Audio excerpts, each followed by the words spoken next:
ਸਾਗ ਬਣਾਈਏ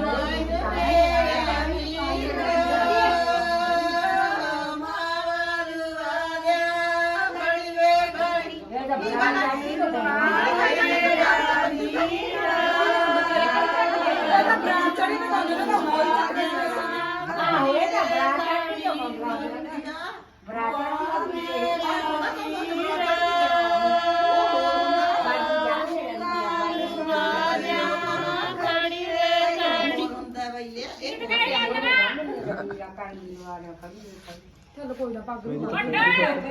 ਸਾਲ ਜੀ ਕਦ ਨਹੀਂ ਹੁੰਦੀ ਤੇ ਗੋਦੀ ਦੇ ਨੇ ਵੱਧ ਜੁੱਤੀ ਗੋਦੀ ਤੇ ਤਾਂ ਨਾਲ ਜਾ ਇਹਦੇ ਨਾਲ ਤੇ ਫੋਟੋ ਦਿੱਤੀ ਆ